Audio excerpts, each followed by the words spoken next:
and welcome to MyCounselor.Online. I'm your host, Brittany East, and joining me today as our featured counselor is Karlie Greenhalgh-Stricker.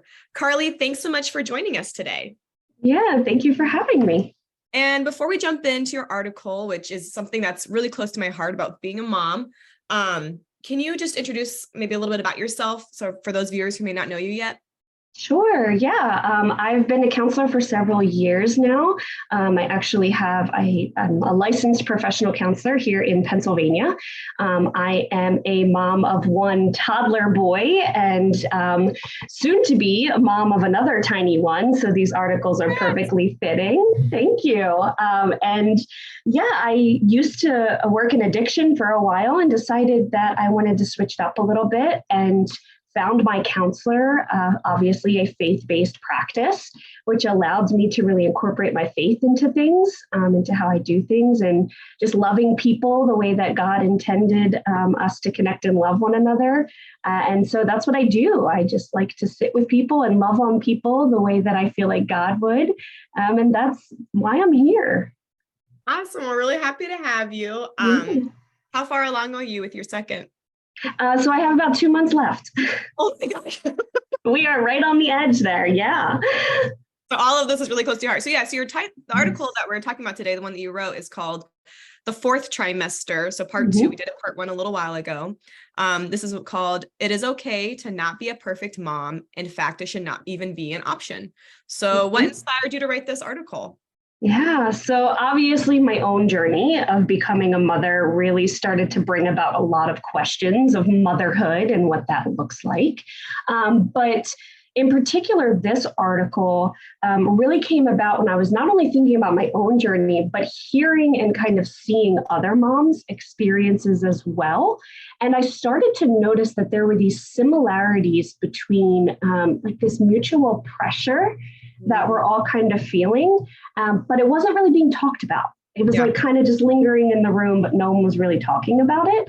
And so that's kind of what piqued my interest to maybe dive more into this idea of, our desire to be perfect or do it all right or make sure we're getting it all, down to the T. And so it really kind of had me do a deep dive into what it means to just be the best mom that you can be, and found a lot of interesting stuff when I did that deep dive. Yeah, absolutely. So do you feel like this article is written for moms who are kind of really in that fourth trimester, which is, after the baby's already come out, or do you feel like this can still apply even if your kids are maybe a little bit older? Oh, definitely. I think it can apply really to moms with children of any age. And so whether you're, like me right now in a season of right on the cusp of being in that fourth trimester, or if you have children that are toddlers or even older children, young adults, anything like that, I really feel like this article can help to just maybe validate and give a better understanding to some moms of maybe some of the things that they're feeling. Yeah, absolutely. So you talk about, it's like we all want to be perfect. I mean, who doesn't, especially as a mom?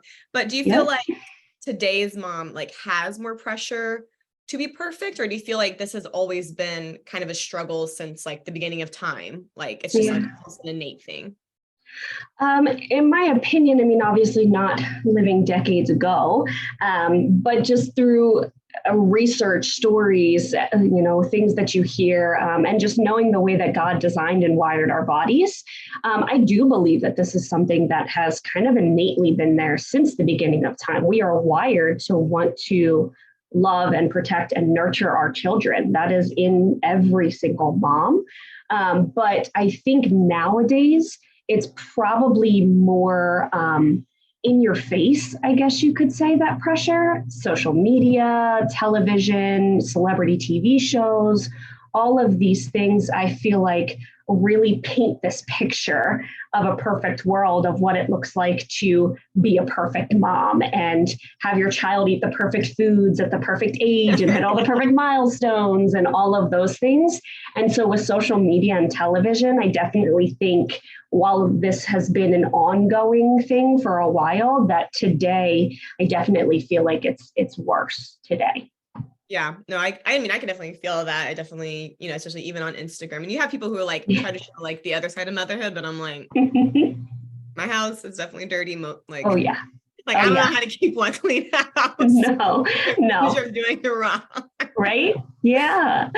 Yeah. So, I mean, one of the things you talked about is just like we can put these expectations on ourselves, either from what we've seen or maybe what we like believe is right. And then it can affect our emotional well-being, especially postpartum. So how can those expectations affect our emotional well-being?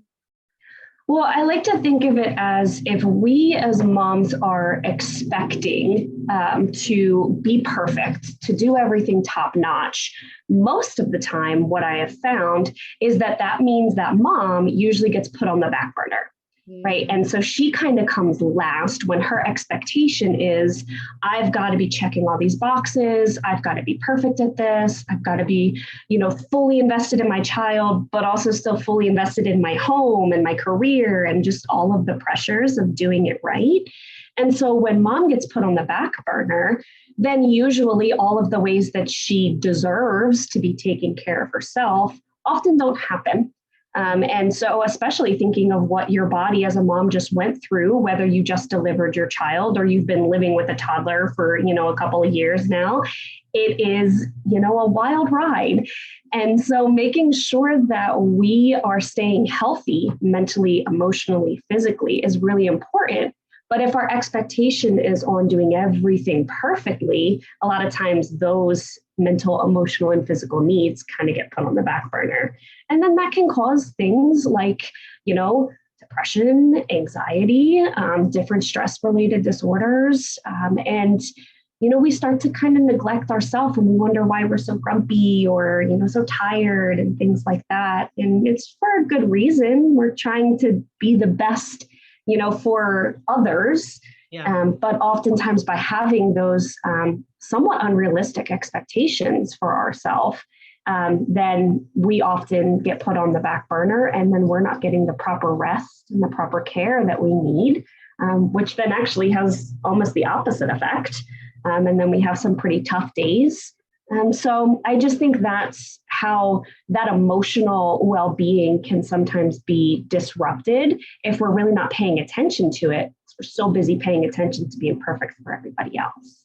No, that totally makes sense. And I think it's interesting, how you bring up how it's like out of our desire to be perfect, almost it can like really backfire because we're burnt out or like kind of you said, like all this anxiety bringing on us. It's really hard to show up, as they say, as our best self.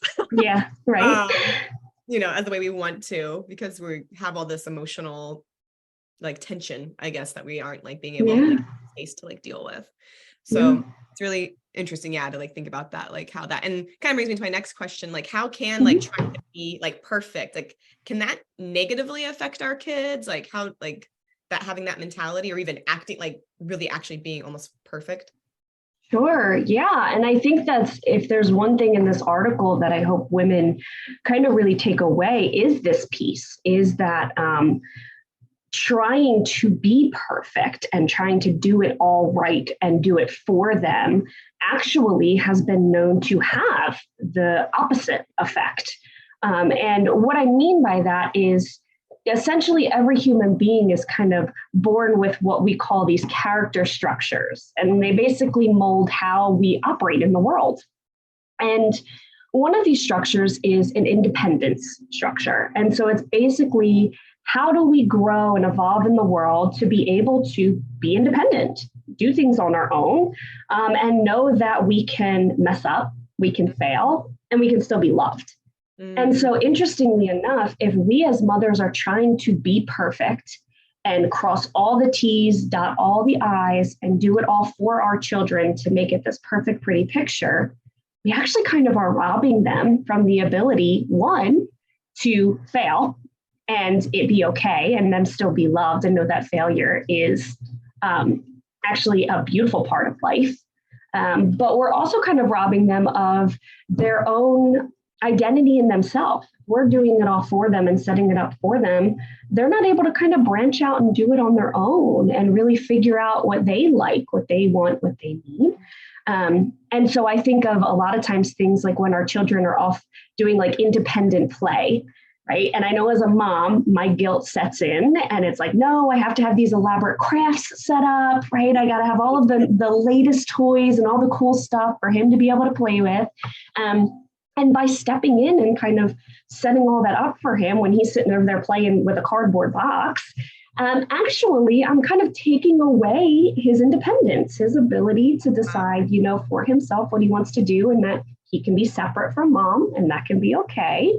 And then if he messes something up or breaks something, it's being able to talk him through that as well, knowing that like it's okay. And so if we as moms aren't allowing ourselves to fail, if we are trying to be perfect and we're not allowing ourselves to fail and maybe even beating ourselves up a little bit if we do, what is that teaching our children? Yeah. It's teaching them that they can't fail, that it's not acceptable, and that we always have to be perfect and over involved and all of those things. So kind of letting our kids down sometimes and failing as a mom can actually teach them that it's like, oh, hey, mom can mess up and she's still loved and she's still great and she still loves herself. So it's like, oh, this is okay.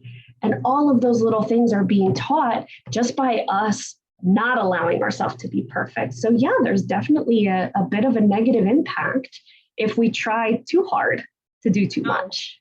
And that totally makes sense. Yeah, because I feel like as an adult, I'm unlearning like that, I'm not loved for like performance and like being okay with failure. And it's funny, yeah, because even I have a 7-year-old and a 4-year-old, but my son, when he had the most incredible kindergarten teacher, but she was like, my goal this year is just to teach him that like, he doesn't have to be perfect. I'm like, can I come sit in on that class? Yeah, I know. Can you teach me? My 5-year-old has like better coping skills, right?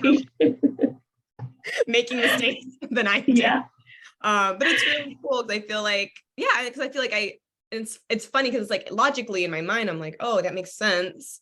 Like I want my child to feel like they're unconditionally loved, like how God loves us. Like I want that. But then sometimes I think like whatever has been ingrained into me, either from, my parents or like society is like, okay, but like actually we don't make mistakes. And so it's interesting feeling that rub. And I think the article said just like embracing that like God knows we're fallible and like love, like not despite or in spite or like because of that, like he loves us, like he's there to kind of fill in the gaps. That's interesting. You brought up this concept of like loving a child like just enough to leave. Can you like expand on that a little bit more? Yeah. And I kind of use this in sessions too, sometimes when I'm even talking to moms. So I'm like, part of our goal, I feel like, is to be able to love them enough and have them feel safe enough and secure enough and attached enough to us for them to go away and kind of be on their own, and not in a negative way, in a beautiful way, that if you think of a child's lifespan, and they're not going to be these tiny humans forever. And so what we're trying to teach them and instill in them in these moments when they are these tiny humans is that one day they will have the safety and the security and the structure to be able to go out into the world on their own and know that that is safe and that is okay and that they can make mistakes and that they don't have to, 100% depend on anyone, not to separate themselves fully where it's like, I don't need anybody, we don't want it to that extreme. And that's how being that good enough mother kind of fills in that gap. It's loving your child, it's embracing them, it's teaching them that you will be there when they are hurt, when they are crying, when they are struggling, that they are loved and appreciated and cared for. But also it's in those moments that it's like, mommy doesn't have to be right next to you every single moment for you to be safe. That you can go in the other room and you can play with those toys in a safe environment. Obviously, we're not putting our children in danger here, but in a safe environment for their age, to be able to let them just go do that and explore. And then when they have a question or a concern or get hurt and they come running back to you, you're right there with arms open wide, saying, I'm here, even though we were apart for a little bit, I'm here and I'm always going to be here. It starts to wire into our brain of, oh, Mom's there and she's readily available when I need her, if I need her. But if I don't, I'm okay. And I can stand on my own 2 feet and I can be safe and I can be secure and I can grow, and that's okay. And that's what we're doing in these moments when we're allowing ourselves to not be maybe, the mom that's 100% present 100% of the time, right? I'm a working mom, and the guilt sets in of, well, what if I'm not there 24/7 and he needs me? And what does that look like? It looks like him being able to develop that mom will be there when he comes home from daycare, and that she is safe and she's secure and she is home to him, but he can still go out and have friends and do what he needs to do. And that is not stunting his growth or anything like that. I'm not hurting him, but it's actually helping him. And so allowing myself to not be there 100% of the time to step in when he's trying to tie his shoes and he's getting frustrated, and to let him try and figure it out a little bit. It really builds in that part that allows them to be independent and learn, wow, I can grow up and be able to be on my own and still know that I have like a safe, secure space to return to at any point if I need to. And so that's what we're trying to do. And we're trying to model here. Yeah, no, absolutely. And something you kind of mentioned it before that you brought up, you mentioned it right here. And then in your article, of course, is like the idea of like, instead of striving to be perfect, like striving to be like good enough. And so like, what kind of questions can we like, almost as like a check, like, is there a way to like, or how can we even check? Can you check to that you're being like a good enough mom? Like how do you kind of gauge that? I think there's always going to be that little voice in the back of our head that says, no, you can do better, because we're moms. And I don't know of many moms that don't have that voice that is like, no, he's fine. He's independent playing and he's doing good. And that little voice is like, really? I mean, it's been 30 seconds. Are you sure you shouldn't go peek in and say, hey, I'm still here? So I feel like that voice is kind of always there. That leaves us questioning, like, gosh, am I really doing good enough? So I don't know if there's a foolproof way to be able to check kind of where we're at. But I do know that one of the things I often do for myself, and I also tell other moms to do, is, are our children's most basic needs met? And so I think that that's a good place to start, in my opinion, is, are they fed?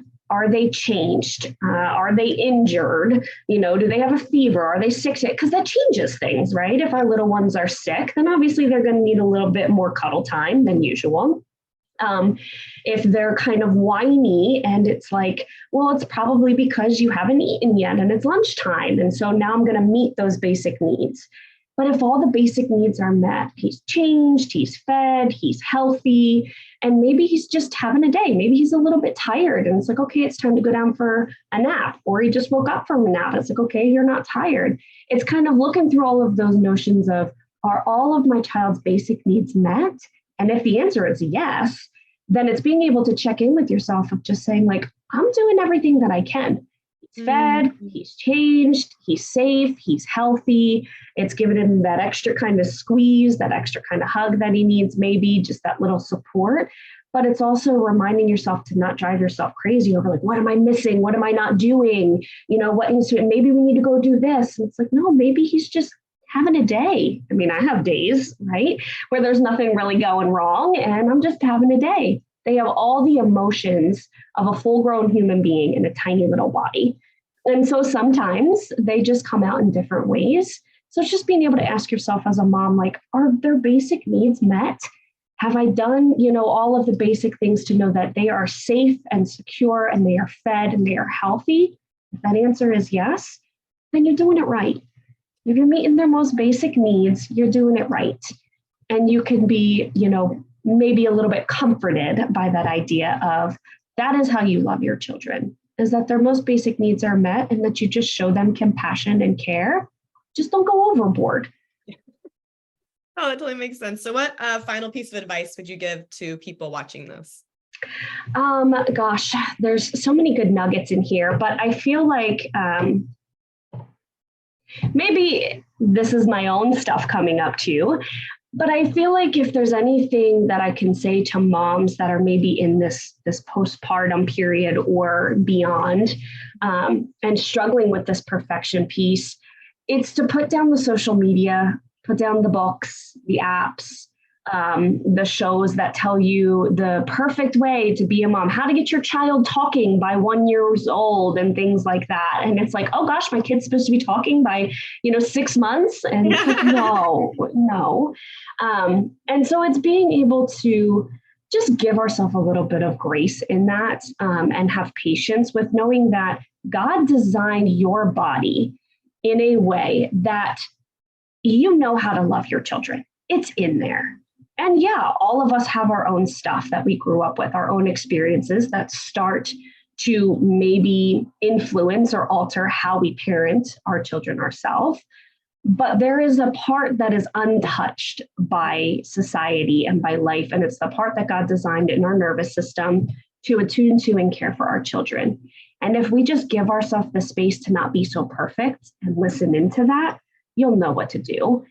And so allowing yourself to go at your child's pace, follow their pace, and just understand that God designed you to be a mom. He put that baby in your life for a reason. He knows that you know what you're doing, and it's going to look different for every mom and every child. No two kids are the same. And so allowing yourself to just put down the books, put down the social media, and allow yourself to feel into what is best for you and your child. And I think that's the most important thing that we do. Yeah. Well, Karlie, thanks so much for taking the time to share just your wisdom with us, the research with us, about like what postpartum really can or should look like, and just to not be striving for top tier every day just because of the perspective. So thanks so much for taking the time to do that.